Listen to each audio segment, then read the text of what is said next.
Olá, bem-vindos novamente ao nosso canal do YouTube. Eu sou Carlos Eduardo Carvalho, sócio e fundador da Bridge Consulting.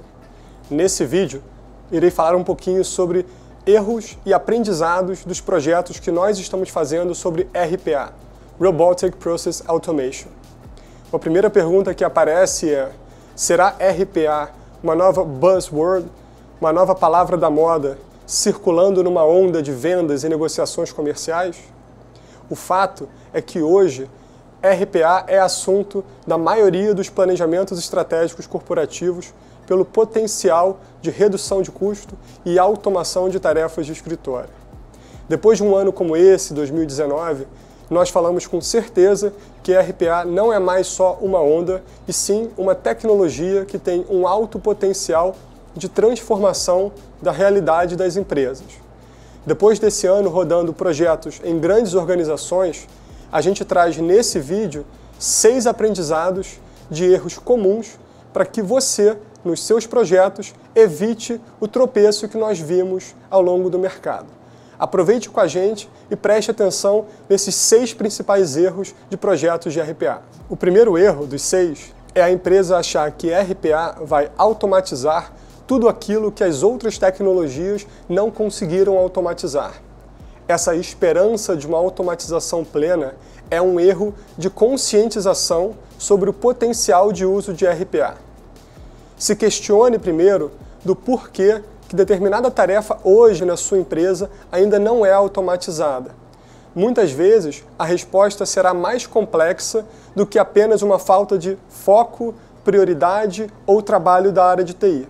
Existem certos processos que não são tão padronizados e que nem têm tanta previsibilidade assim, que a automatização torna-se muito complexa, ou o custo/risco da automatização não compensa um investimento em RPA, assim como não compensou em outras tecnologias. Então, o primeiro erro que tem que ser conscientizado dentro das empresas é ter discernimento claro sobre quais processos são candidatos a uma automação por RPA e o que não será automatizado, para que a expectativa seja clara e não haja frustração nessa nova tendência que todos nós estamos correndo atrás.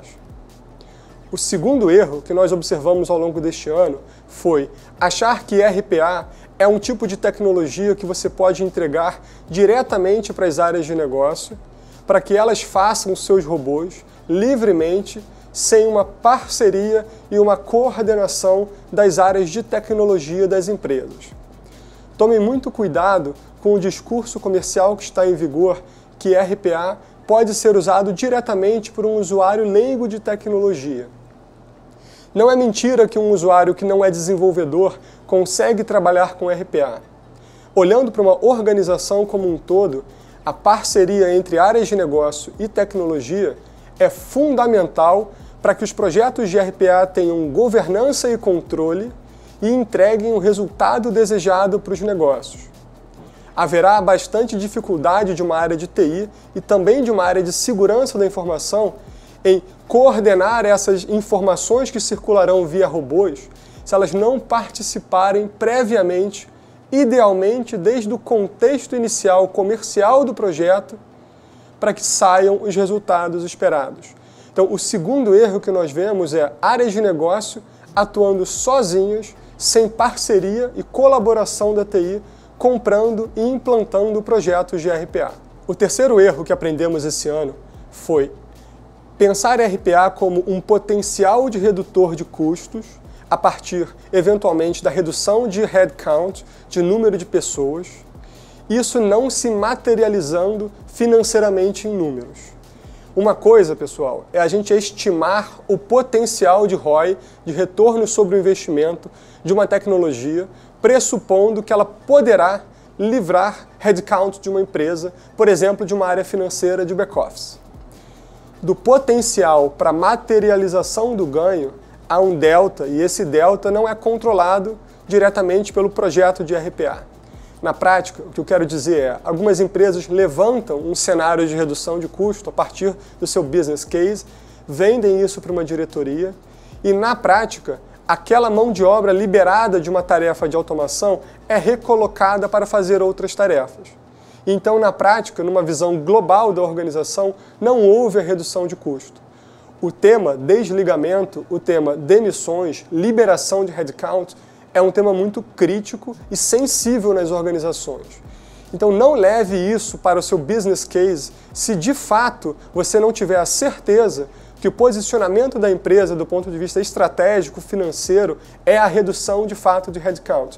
Senão você vai criar uma hipótese, vai criar uma expectativa de redução que não será materializada após a implantação da tecnologia. O quarto erro comum que nós vimos esse ano nos projetos de RPA foram empresas que pensavam o RPA como uma solução codeless, uma solução sem código. Novamente, há uma armadilha no discurso comercial de empresas que vendem as soluções de RPA dizendo que elas são necessariamente sem código. O que isso quer dizer? Que você consegue fazer um robô plenamente automático, desempenhando bem suas funções, sem o conhecimento de programação. O aprendizado real diz que não é codeless. A gente pode, no máximo, tratá-la como uma solução de low code, com baixa necessidade de programação. Na medida em que a gente entra nos projetos e vê a demanda real de automação via RPA das empresas, volta e meia é necessário complementar a construção gráfica user-friendly do robô com linhas de código para que o robô tenha o potencial de fato de automatizar um processo e não deixe ele capenga, não deixe ele pela metade com complementos humanos.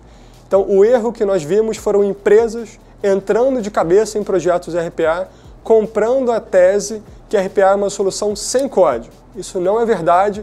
Prepare a sua organização para um mínimo de conhecimento de programação com uma consultoria ou com equipe própria especializada para dar sustentação à construção dos robôs de negócio. O quinto erro que nós vimos nesse ano nas empresas foram algumas empresas tentando fazer por conta própria projetos de RPA, pegando pessoas internas e dando a elas uma pequena oportunidade de cursos online, capacitações, comprando diretamente licenças de robôs e fazendo de forma amadora ou artesanal a construção dos seus robôs.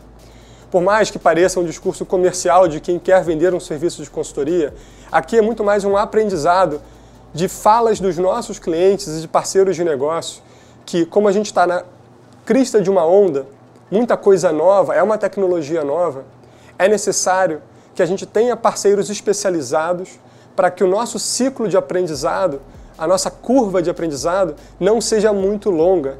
E durante essa distância da curva, você não perca o seu apoio financeiro ou executivo para um projeto de RPA. As empresas, os donos de empresas, os conselhos de administração, estão gostando do que estão ouvindo em relação ao potencial de RPA. A gente está falando diretamente de impacto em resultado financeiro. Porém, se você entrar de cabeça com uma estrutura amadora de padronização de processos e automação, o tiro pode sair pela culatra.